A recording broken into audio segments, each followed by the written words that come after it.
नहीं होता है। देखो ये तो जो है अपने मन को समझाने वाली बात है। संसार में रुचि न हो फिर कोई मुझसे करा ले, ये असंभव है। अपनी कमजोरी मत छिपाइए। हमें कहीं ना कहीं संसार में रुचि है, इसलिए हम लगे पड़े हैं। ये तो ज़्यादातर माता पिताओं की शिकायत है कि हम तो चाहते हैं भजन करें, त्याग करें, लेकिन वो मजबूरी, कोई मजबूरी नहीं है।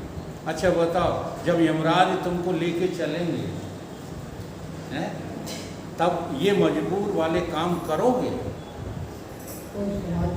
जरा कह देना मेरी मजबूरी तो समझो यार, यमराज थोड़ा सा रुक जाओ, ज़्यादा नहीं, केवल शाम तक रुक जाओ, और तेरी एक भी ये बहानेबाजी चलेगी। इसलिए इस सोच को ही बदल लो। मेरी कोई मजबूरी नहीं है, केवल हम इनके द्वारा सम्मान चाहते हैं। ये हमें माँ बाप कहते रहे हैं, मम्मी पापा कहते रहे हैं, इसलिए हम इनकी जो है गुट्टेबरदारी में लगे रहते हैं। अगर ये दिमाग से निकाल दो मैं इनका नहीं हूँ, ये हमारे नहीं हैं, तो बताओ कितनी देर त्याग में लगेगी? हैं? कहीं ना कहीं हम बांधे। एक भजन में जो है पथिक जी ने कहा है, कोई अकाल को चाहे, कोई अकाल में खुश है तो कोई सुकाल में खुश है। कोई कोई तो जो है अकाल में खुश है, जैसे कुम्हार, पानी न बरसे तो ठीक रहेगा, घड़ा खूब बन जाएंगे, बिकेंगे, है ना। और किसान सुकाल में खुश है, पानी बरस है। यहाँ सब ही अपनी अपनी सुरताल में खुश है। जिसके जो मन में बस गई है ना, उसी चाल में खुश है। नहीं, ये जो है कलयुग आता ही नहीं। हमने धर्मशास्त्रों को अपनी मति के अनुसार मोड़ लिया है, इसलिए कलयुग जो है सामने खड़ा हुआ है। अब जैसे कल ही एक प्रश्न आया था, तुम विद्वान बन के उसको उपदेश देने गए, जिसको कब बसंत बंधे ये पता ही नहीं, तो उसने साफ जवाब कह दिया, अगर तुम्हारी तरह ऐसे त्यागी बने तो आदमी नहीं रहेंगे। अब उसका लक्ष्य ये नहीं था कि आदमी नहीं रहेंगे हम, यदि जैसे भगवान ने भी गीता में कहा, देखो अब गीता की भाषा बोल रहा है कौन? सांसारिक, हाँ, संसार में व्यस्त रहने वाला आदमी, संसार की चाहत रखने वाला आदमी। देखो गीता की बात बोल रहा कि नहीं? भगवान यही कह रहे हैं गीता में कि सारी कामनाएं खत्म कर दो अर्जुन, तुम स्थित प्रज्ञ हो जाओगे। अब वो स्थित प्रज्ञ तो अपने को नहीं कह रहा, वो ये कह रहा सब खत्म कर देंगे वासनाएं भावनाएं तो आदमी नहीं रहेंगे हम, तो वो हो जाएंगे। सीधी सीधी इनको पशु कह दिया, क्योंकि पशुओं को कोई कामना नहीं। ये नहीं कहा कि स्थित प्रज्ञ हो जाएंगे। तो तुमसे ज़्यादा वेदांत तो संसार में जीने वाले जानते हैं, जानते हैं कि नहीं? इसलिए वेदांत को मजाक मत समझो। मेरे भीतर कमी है, ईमानदारी से स्वीकार करो, इस कमी को निकालो। और ये कमी किसी की चिल्लाने से, किसी को बहलाने फुसलाने से, मनाने से नहीं निकलेगी। ये तो कमी, जैसे नींद आपको आती है, भयंकर नींद आ रही हो, तो बताओ कौन की आज्ञा से सोओगे? पत्नी पति की आज्ञा से सोई, पति पत्नी की आज्ञा से। अच्छा बच्चों से पूछोगे कि हम सोए थे? बोलो, अपने आप सो जाओगे, क्योंकि सोने की इच्छा पराकाष्ठा को पार कर गई है। ठीक इसी प्रकार से जब परमात्मा को पाने की इच्छा जग जाएगी ना, तब इस संसार को तिलान लगेगी। उसका नाम है रुचि न लेना। इस रुचि शब्द को हल्के में न लो। जब हमको रुचि नहीं होगी, बाहर वाले देखते रहे, ये हम बार बार निवेदन करते हैं बाहर वाले खूब तुमसे कहते रहे तुम भोगी हो, हाँ तुम त्याग नहीं कर सकते, खूब कहने। मेरे भीतर रुचि खत्म हो जाए तो फिर ये संसार मुझे मजबूर नहीं कर पाएगा, किसी को नहीं कर पाया। एक अड़गड़ानंद जी संत है ना, हाँ वो तो मिलिट्री में इस्तीफा देकर चले आए, अब नौकरी कहाँ मजबूर कर पाए। हम लोग देखो बैठे रहते नहीं कि अब रिटायर हो जाए, हाँ मास्टर साहब वादा करते हैं हमसे रिटायर हो जाएं, फिर पूरा समय सत्संग में रहें। तो कहीं ना कहीं मजबूरी है, वो मजबूरी बाहर से नहीं है। नहीं आप अकेले में पूछ लेना, कहीं ना कहीं अभी भीतर इच्छा है कि चलो नेक रही बहुत गई थोड़ी, है कि नहीं। तो इसको बड़ी गंभीरता से लीजिए। हमें संसार में रुचि है तभी हम संसार में मजबूर हैं, अगर रुचि न हो। और भी गहरा उदाहरण बता दें, सन्यासियों को उदाहरण देकर ना, खूब ईमानदारी के साथ इन्होंने सन्यास लिया है, ठीक, लेकिन अभी भोजन में तो रुचि है।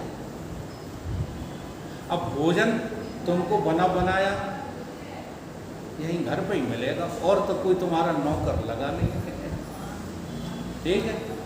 तो केवल भोजन के लिए घर पे बने रहो, लोग खूब तुम्हें जो है उल्टा सीधा कहते रहे, तुम काहे दुखी होते हो।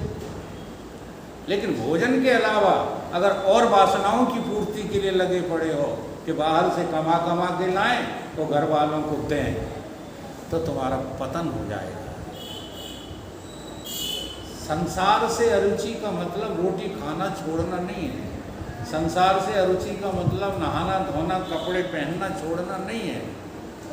संसार से अरुचि का मतलब है कि अब संसार में हमारा मन एक सेकंड को भी नहीं लगता, हमारी कोई मजबूरी नहीं है।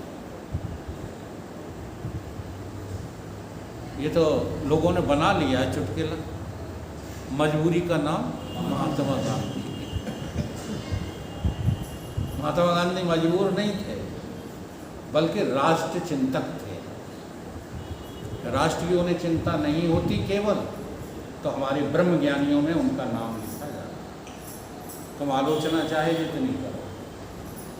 जैसे कुछ लोग कहते हैं, अभी एक मैंने सुना, वो ये कांग्रेस और बीजेपी के बीच चलता रहता है। उन्होंने कहा अगर महान नहीं होते तो नोटों पे तस्वीर कैसे छपी होगी, हर जगह हर ऑफिस में वो कैसे छपे। तो जानते हो बीजेपी वाला क्या कहता है कि नोटों पे छपे हैं तभी तो लातों में कुचते हैं। हमारे विवेकानंद तो कभी लातों से नहीं कुचे। हमारे जो राम जी हैं, कृष्ण जी हैं, वो तो लातों, बल्कि लात पड़ भी गई तो लोग पैर छूते हैं। और नोटों को तो बड़े बड़े सेठ अपने नीचे दावे बैठे रहते। इतनी दुर्दशा महात्मा गांधी। तो वो क्यों है? वो इसलिए नहीं है कि वो महात्मा नहीं थे, वो केवल इसलिए है कि उन्होंने राष्ट्र की भावनाओं को प्राथमिकता देकर आगे बढ़े, इसलिए कुछ ना पड़ा। कहीं भी कोई वासना रह जाएगी तो पूर्णता में आप नहीं पहुंच पाओगे। ये बाहर तो शराबें बिक रही हैं, तुम बाहर क्या घूम रहे हो? बाहर तुम्हें आनंद नहीं मिलेगा, बाहर तो शराबें मिलेंगी। केवल जो है अंगूर की डली का नाम ही शराब नहीं होता, हम सब लोग शराबी हैं। हम सब लोग कौन है? शराबी हैं। और सबसे बड़ा शराबी कौन है? हमारा सतगुरुदेव भगवान। जी हाँ, जो ऐसी शराब पीते हैं जो कभी उतरती ही। इसलिए संसार में सुख ढूंढना अच्छी बात नहीं, संसार में सुख है ही। आपको सुखी होने की स्पृहा लगी रहती है। एक रस सुख स्वरूप आनंद स्वरूप उसे सुखी होने की इच्छा नहीं है। तो बाबा इतनी बात पहले अपने अंदर आनी चाहिए।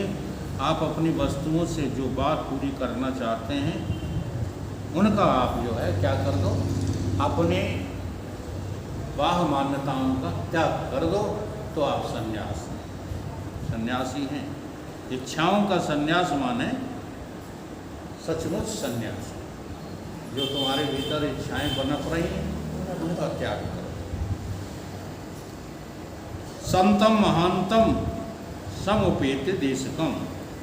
देशकम शब्द का क्या अर्थ है? अब दिखाने वाले के पास चलो, ले चले।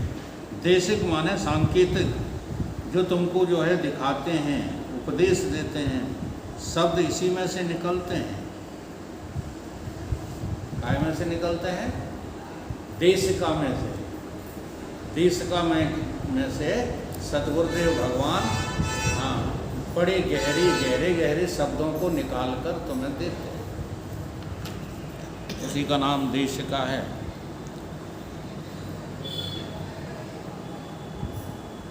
देशिक शब्द का अर्थ जो है ये नहीं है कि ईश्वर नहीं है। ये दूसरे अर्थ में लोग लगाते हैं ना। हाँ, देशिक शब्द का अर्थ क्या लगाते हैं कि ईश्वर यहाँ नहीं है। तो देशिका का ये अर्थ नहीं है। देशिका का अर्थ ये है कि देशिका से उस चेतन को जोड़ो। देशिका के साथ सन शब्द लगा है ना, सन माने उस चेतन से जोड़िए और फिर जोड़ कर देखिए तो देश नहीं दिखेगा, काल नहीं दिखेगा, वस्तु नहीं दिखेगी। कौन दिखेगा? ईश्वर। देश काल वस्तु आदि के परिच्छेद से रहित जो तत्व तुम्हें प्रत्यक्ष दिख जाए उसका नाम ईश्वर है। अब यहाँ ब्रह्म की बात नहीं कर रहे। जो लोग कहते ईश्वर नहीं है वो तो महान बुद्धू है। संसार दिखता है, ईश्वर नहीं दिखता। ये बात एक बार जो है, अब वो महात्मा जन कहाँ चले गए, चुकरिया वाले के चेला हैं वो, बोहरे करके। एक बार गाड़ी में बैठे कह रहे, ईश्वर आज तक किसी ने नहीं देखा। क्या कह रहे थे? ईश्वर आज तक किसी ने नहीं देखा। तो हमने कहा कि ईश्वर के अलावा किसी ने कुछ आज तक देखा है? अब इतने में जो है भौं तने गई। हवा खराब तो हो ही जाती है सुन के। ईश्वर के अलावा तुमने कुछ देखा है? तुम जो देख रहे हो, हाँ, वो फूटी आंखों से देख रहे हो।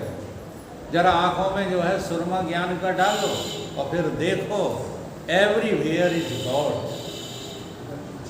ईश्वर कहाँ नहीं? ये जो तुम देखते हो, पदार्थों को देखते हो, अब तब देखते हो, यहाँ वहाँ देखते हो, ये ईश्वर नहीं है। ईश्वर कौन है? जो इनको देखना बंद कर दो तो फिर जो दिखेगा वो ईश्वर ही ईश्वर है। ईश्वर के अलावा और कुछ है ही नहीं। ये जगत मेरी प्रतिभा का प्रतिभास। अगर ईश्वर न होता तो जगत कहाँ से आता है? अब हमारी चीज हम ही से निकली है, वो हम ही को बेवकूफ़ बनाए, ऐसा हो सकता है? मकड़ी के मुख से निकला हुआ जाला किसका है? अच्छा, जाला अलग है, मकड़ी अलग है, ऐसा तो सब लोग देख लेते हैं। देख तो वो पाते हैं जो जाला और मकड़ी को एक देख लेते हैं। जाला कोई चीज नहीं है, मकड़ी का ही जो है प्रतिभाषित रूप जाला। इसी को हम प्रवचन में ज़्यादा बोला करते हैं। दो अल्फाजों में कुल मेरा फसाना है, दो अल्फाजों में कुल मेरा फसाना है। छिकड़ूं तो दिले आशिक और फैलूं तो जमाना। रोते हो मर गए, कौन मर गया है? हाहाकार मचा देते हो। पहले तो सोचते नहीं हो कि ये मरी मराई कुटिया जो मिली थी, ये सदुपयोग इसका क्या था? केवल उस ईश्वर को, ईश्वर की तरफ चलने का यत्न करने के लिए। अच्छा, ये बात बैठ रही है दिमाग में? नहीं बैठ रही। अगर बैठ जाए तो अधिकांश समय तुम जो वृथा खोते रहते हो, इसको खोना बंद करो। बैठ ही नहीं रही। ये काम धंधों में समय क्या जा रहा है? व्यर्थ जा रहा है। ये सार्थक समय नहीं। ये घर परिवार के जो है मोह ममता में जो समय जा रहा है, ये व्यर्थ जा रहा है। ये समझ में आ रही बात? तो फिर कैसे ईश्वर देख पाओ? ईश्वर देखने की कला है इन सब की व्यर्थता अपनी बुद्धि में निश्चय कर।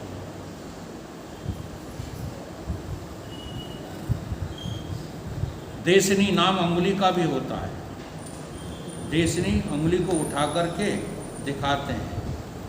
गुरुदेव कहते हैं, जब गुरुदेव से पूछा जाता कि ईश्वर कहाँ है गुरु महाराज, तो कहते हैं तत् त्वम् अस्ति। कोई और दूसरा ईश्वर नहीं है। तो अपने अंदर झांक करके देख, तुझे तेरा परमात्मा मिलेगा। और कोई है ही नहीं भीतर।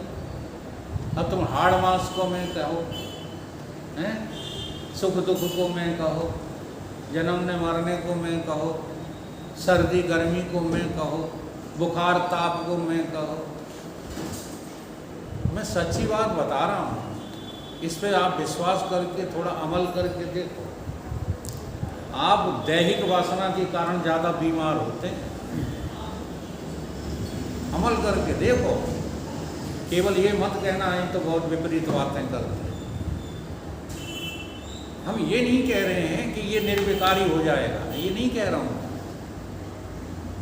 कभी भी जो है शरीर निर्विकारी नहीं होता, लेकिन विकारों को तुम ज़्यादा प्रेफरेंस देते हो, इसलिए उनके मारे तुम कष्टित रहते हो। हाँ, थोड़ा टाल के तो देखो। जैसे रास्ते में शराबी मिलते हैं रोज। शराबी क्या मिलते हैं? हम तो शराबियों के बीच में ही रह रहे हैं। शाम को टहलने निकलते हैं, घर का बाहर का सब शराबी शराबी घूमता रहता। एक नाती आ गया, पूछने लगा, बाबा तो हमसे गुस्सा वाके बदबू आ रही है। मतलब कभी हमारा उनका बोलना चालना नहीं। वो मर गया ना, भूपेंद्र, प्रवचन में भी आ गया, भूपेंद्र रवि का भैया। तो हे बाबा तो हमसे नाराज है। अब हम चक्कर में फंस गए, गुस्सा तो आई, लेकिन फिर हम निचकटा सब में रह के अलग रहने का उपदेश दो। हमने लल्ला हम तुमसे का खाएंगे नाराज है बाबा, बाएं झूलर भागो। तो बताओ किन किन से नफरत करें? कहाँ रहें जाकर? है कोई संसार में जगह? जहाँ रहोगे वहाँ ऐसे ही लोग मिलेंगे। तो कहने का अभिप्राय क्या है कि इस दैहिक मान्यता को समाप्त। ये देह मान करके ही सारी पीड़ाएं उत्पन्न होती हैं। चाहे सूक्ष्म शरीर के अभिमानी हो तो तुम्हें सताएंगी भीतर की वासनाएं, और स्थूल के अभिमानी हो तो फिर तो सताएंगी। तो ये बीमारी बार बार सत्संग का जो है नुकसान करते रहते हो।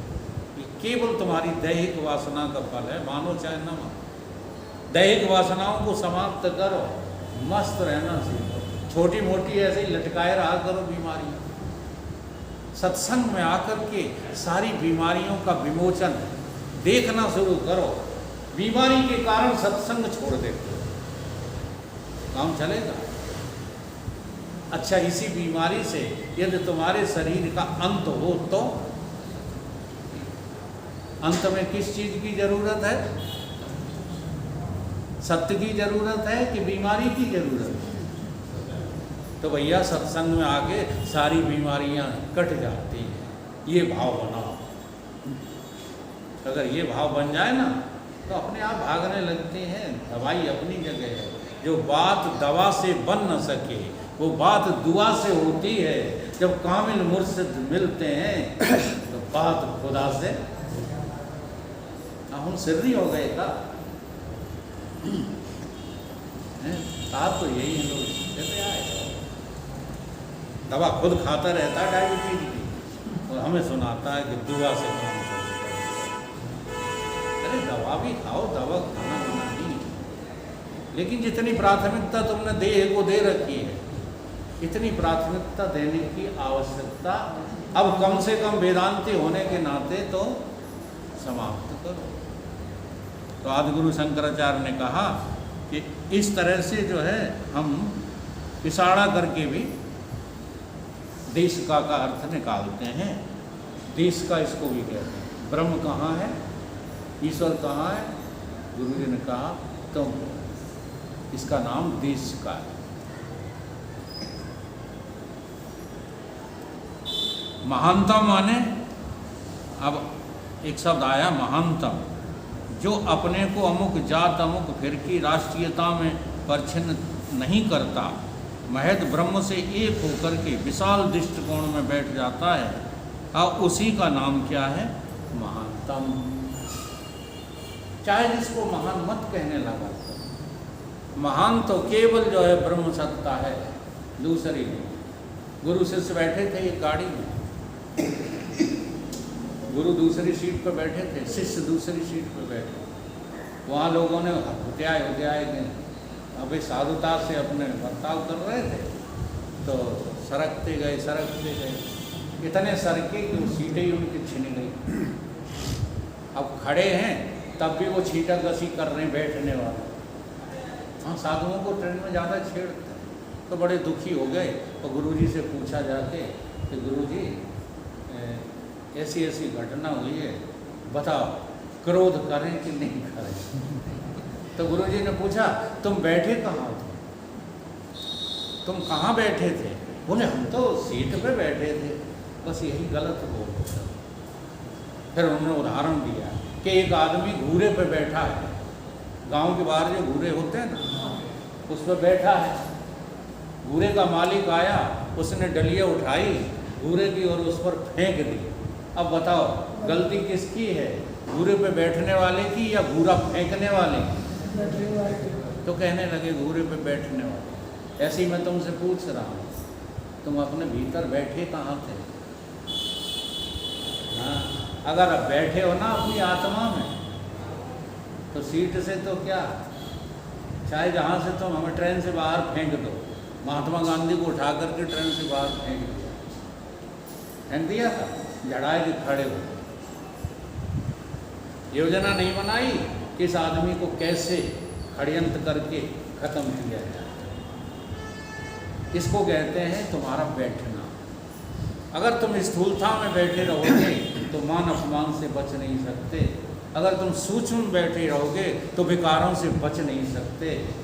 और अगर तुम कारणता में बैठोगे, जमे रह जाओगे कारणता, हम तो अज्ञानी है, हम तो अज्ञानी, तो कभी ज्ञान होने वाला।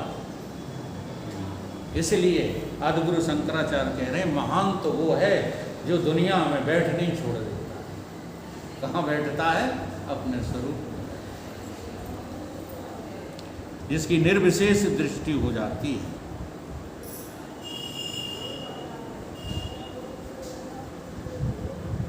और ये सब कह रहे हैं वो किसको करना पड़ेगा? आपको खुद करना पड़ेगा। ये जो त्याग है ना भीतर वाला, ये कौन करेगा? तो बहुत बढ़िया उदाहरण लिया है। आपको जो है वो लगता है, क्या बोलते हैं उसको, टॉयलेट में भागते हो,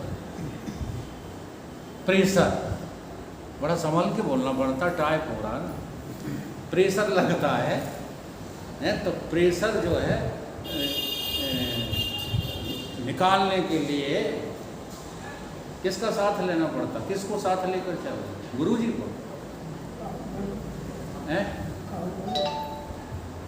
लेना पड़ता है। नहीं, ये तो गुरु जी बता देंगे देश का कि वो रही इलेक्टेड, ये तो गुरु जी बता देंगे लेकिन वहाँ जाना किसको पड़ेगा और निकालना किसको पड़ेगा? हैं? तो बताओ, तुम्हारे भीतर जो काम, क्रोध, लोभ, मोह, खट उर्मी आदि भरे पड़े हैं, इन्हें कौन निकाले? गुरु जी निकाले। तो तुम्हें स्वयं जो है बाहर करना पड़ेगा। गुरु जी कह रहे हैं, हमको एक साधु ने कहा अच्छा भजन होगा भगवान का, तो उन्होंने शक्तिपात कर दिया और फराफर भगवान का नाम जीभ पर आने लगा, फिर बंद हो गया। तब मैंने कहा अरे ये तो बंद हो गया। वो बोले क्या हमेशा तुम्हारी जीभ पे थोड़ी बैठा रहूँ मैं? हमेशा बैठा रहूँ? गुरु जी बोले हमेशा तुम्हारी जीभ पे बैठा रहूँ। अब मैंने शक्तिपात कर दिया है, अब भजन करो ईमानदारी के साथ। साधन भजन त्याग खुद को करना पड़ता है, प्रमादी लोगों का ये रास्ता नहीं है। अध्ययन दूसरी वस्तु है और सुनना दूसरी वस्तु है। बहुत बड़ा फर्क है भाई साहब। जो अध्ययन करके विद्वान होना चाहते हैं वो तो बुद्धू के बुद्धू ही रहेंगे, वो कभी बुद्धिमान नहीं हो सकते। श्रवण करने से ही, सत्संग से ही इस क्षेत्र में उन्नति होती है। क्योंकि जिन्होंने भी आगे बढ़ के देखा है उन्होंने जो है सत्संग करके ही देखा है, श्रवण करके ही देखा है। यह तो प्रमाणगत और प्रमेयगत संशय को निवृत्त करके नैसर्गिक विपर्य उससे दूर करने के लिए सिद्धासन तो स्वयं करना पड़ेगा। सिद्धासन आपको क्या करना पड़ेगा? स्वयं करना पड़ेगा। इसलिए आदि गुरु शंकराचार्य इस श्लोक के द्वारा ये कह रहे हैं कि उपाय केवल यही है कि आप मुक्ति के लिए जो है तत्पर हो जाइए।